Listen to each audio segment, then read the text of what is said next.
আসসালামু আলাইকুম।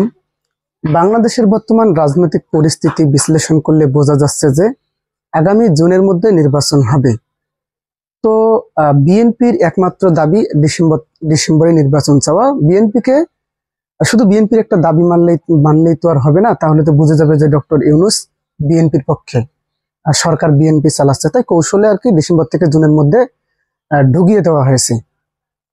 এখন দেখেন, এখন সব দাবি কিন্তু বিএনপির পক্ষে সরকার মানতেছে, কাজ করতেছে। কিন্তু এখন জনগণের দাবি ছিল অনেক আগে থেকেই, আগে স্থানীয়, তারপর গণপরিষদ, তারপরে জাতীয় নির্বাচন।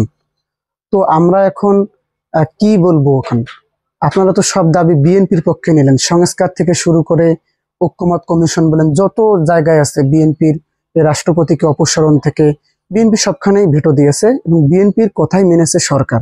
কিন্তু স্থানীয় সরকার নির্বাচন এবং গণপরিষদ নির্বাচন না হলে, সংবিধানটা নতুনভাবে রচনা না করলে আগামীতে কিন্তু ছাত্রদের জন্য কবর রচনা করবে এই বিএনপি। সেটা কিভাবে দেখেন, একটু ইতিহাস থেকে ভাবলেই বুঝবেন যে শেখ মুজিবুর রহমানকে যখন হত্যা করা হয়, হত্যা তো করা হয়নি, ওনাকে আসলে অভ্যুত্থানে তিনি নিহত হয়েছেন।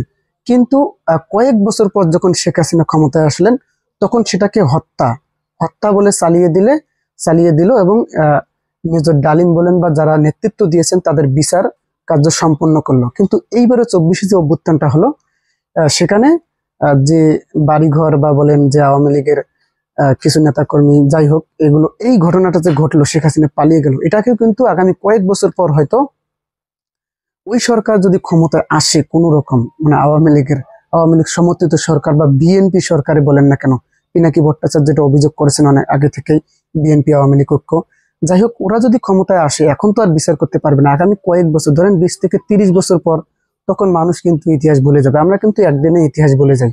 দেখেন, কয়েকদিন আগে ফিলিস্তিন ইস্যু নিয়ে আমরা সেই মাতামাতি করলাম, কিন্তু এখন দেখেন ফিলিস্তিন ইস্যু নিয়ে আর এখন আমরা মাতামাতি করতেছি না, এখন নির্বাচন নিয়ে মাতামাতি করতেছি। তো আগামী 20-30 বছর পর যদি হঠাৎ আবার কোনো কারণে একদিন আওয়ামী লীগ বা আওয়ামী লীগ সমর্থিত সরকার ক্ষমতায় আসে, অথবা বিএনপি বলেন বা অন্য কোনো রাজনৈতিক দলই বলেন না কেন, তারা যদি এনসিপি কে হুমকি মনে করে, তখন তারা কিন্তু তাদের মরণ বা ফাঁসি দেওয়ার জন্য কিন্তু এইরকম একটা কর্মকাণ্ড করবে। এই সংবিধান যে রচনা হচ্ছে না, এটাই তাদের প্ল্যান, তাদের বিচার করবে। তারা এই ঘটনাকে পরিকল্পিত ঘটনা বলবে, 24-এর অভ্যুত্থানকে। এর জন্য অনেক ক্ষয়ক্ষতি হয়েছে, অনেক মানুষ মারা গেছে, এই দায়ে তাদেরকে কিন্তু ফাঁসিতে ঝোলানো হবে। এইটাই কিন্তু পরিকল্পনা। সেই পরিকল্পনার অংশ নিয়েছে বিএনপি, সেইটা অভিযোগ করেছেন পিনাকি ভট্টাচার্য। আমি বলতেছি না, আপনারা বড় বড় রাজনৈতিক বিশ্লেষকদের কাছ থেকে শুনবেন। আমি পিনাকি ভট্টাচার্যর কথাটাই একটু সংক্ষেপে বলে দিলাম। তারা ভারতের এজেন্ডা বাস্তবায়নের জন্য এই পরিকল্পনাটা করতেছে। দেখেন, গণপরিষদ নির্বাচন না করলে, সংবিধান যদি রচনা না করেন, যদি বিএনপির পুরনো সংবিধানে ফেরত যান, তাহলে এরকম একটা সম্ভাবনা আছে।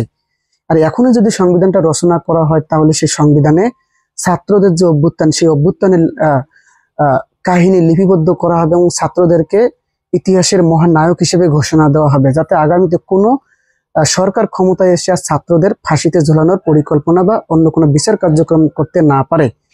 তো এই পরিকল্পনায় কিন্তু বাধাগ্রস্ত করতে সংবিধান রচনা করা হচ্ছে না এবং গণপরিষদ নির্বাচন চাচ্ছে না বিএনপি।